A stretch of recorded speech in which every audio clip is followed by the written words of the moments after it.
Higher education. Institutions of higher education are supposed to be taking in the best and the brightest and making them better and maybe brighter. It feels like that's not what's happening right now. Now, I could show you any video I wanted from Campus Reform or Young Americans for Freedom or Turning Point USA. I just chose this one because this one was making me laugh. Some of the students are here in New York City, some are in New Jersey, but the basic question is, what's socialism? Play it. How would you view what socialism is, though?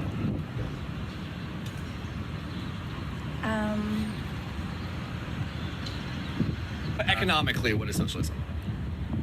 Economically, So, I'm gonna think about that for a second. A lot more accessible to a lot more people, and that's kind of how I see it, like being more accessible and more kind of like equal ground. Yeah. What does that mean necessarily, though? To be quite honest, I don't know. I guess just specifically just, getting rid of that wealth gap in the United States. I mean, honestly, that definition gets thrown around a lot. I'm not exactly sure. The first part of that was just a few blocks from here at NYU. They don't even know what socialism is.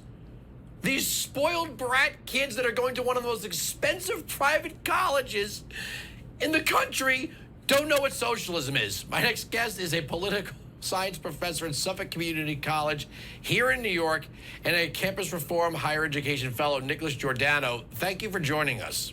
Thank you for having me.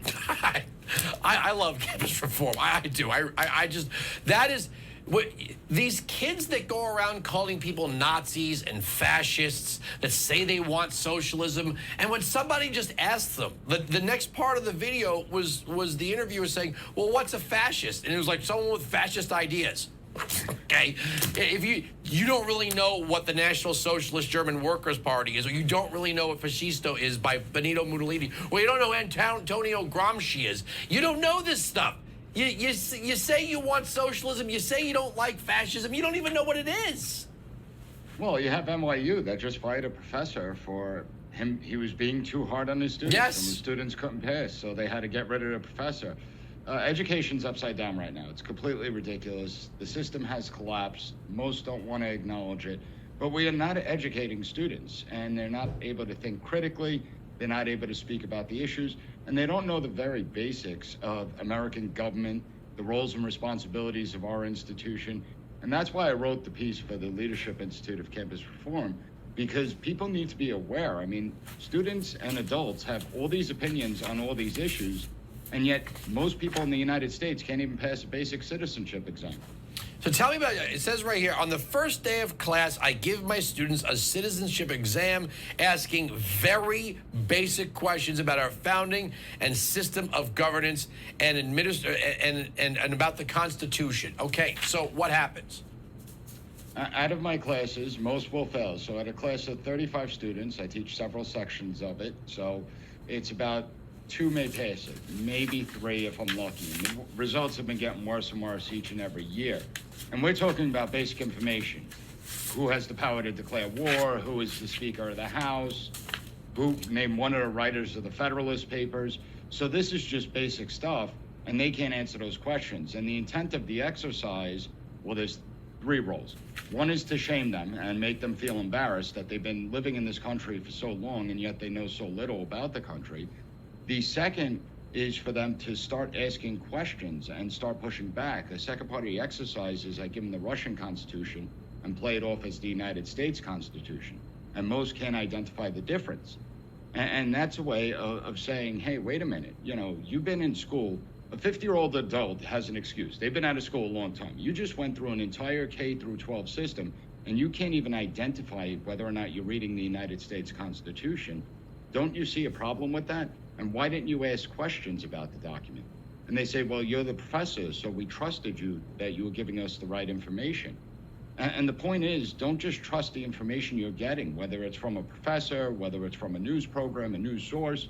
Always ask questions, do research, push back. And then the third is to get them more engaged in the class. I find that if I do this the first day of class, it certainly gets the students more engaged, and it really is eye-opening for them that they do have these opinions, but they don't know who's responsible for what in government. Is it their fault if their government, the government their parents paid for, promised them a quality education? And if you're talking about Suffolk County, it's not like the taxes are cheap. If you're dealing with a government-run education system, and these kids are coming out of Comac High School or Northport, or I'll just play the game because I'm from Long Island. If they're from Sachem, right? Sachem, anyone watching around the country, Sachem High School in Long Island is so big, they nicknamed it Sachem University. That when you come out of these, Walt Whitman High School, when you come out of these high schools that are really well funded, and these kids don't even know the basics, shouldn't we blame those people? Yeah, it's a big problem because when you look at especially Long Island schools, they actually get good ratings for the most part throughout the country. And so what are they exactly teaching them? And it is the education system's fault. They're trying to teach kids now theories that they can't possibly understand. They haven't developed the brain capacity to push back or ask questions or comprehend what teachers are talking about. And yet we're not teaching the fundamentals of government throughout the years. But it's also the responsibility of parents and students, too. I mean, parents are the ones that are supposed to reinforce education. They should be speaking to their child and seeing what their children are doing in the K through 12 institutions, what they're learning about. And if they see a gap, well, parents are supposed to fill that void. Now, the family dynamic has changed, and it's become a big problem. And students have it much more difficult today than ever before, given all the distractions that exist. Nobody reads books anymore. They just want to Google stuff, so they're not able to retain information. And study after study shows that screen time is hazardous to kids, and yet during the coronavirus, we quadrupled the screen time for the students. See, this is the frustrating conundrum. I have 3 children. My oldest is going to be 13. She's getting to that age where it's not the early development stage anymore. She is, the next 5 years are going to determine, if she goes to college, where she goes to college. And I know I'm going to find myself standing over her shoulder when she's writing papers about the Constitution or government and probably battling with her teachers. And you're going to be finding that when she's applying to colleges, you're going to be looking very closely at those colleges to determine whether or not the cost versus benefit analysis makes sense. I mean, why are you going to invest all this money in your child's education if you feel that they're not really going to be educated and companies aren't going to recognize the degree once they graduate anyway? We're cheapening education. We're dumbing it down, and we're dumbing it down at the worst possible time you can imagine because we're in a global competition. It's no longer just about the United States within the United States. We're globally competing on the world stage, and we rank 25th to 30th. That's where we fall in the worldwide PISA rankings. It's pathetic. And you ask, well, what's the problem? They constantly scream money, money, money. It's not the money that's a problem. The schools are getting more money than they ever have. We invest more money in education than any of the countries around. It's the curriculums that are a problem. It's the administrative state where we're hiring more administrators. Soon administrators will outnumber teachers. That's how many administrators are being hired. I'm out of time, but I will say this. I have fought the battles against the Deweyites. John Dewey, Democracy and Education. I got to leave it there. Thank you so much for joining us. Thank you for having me.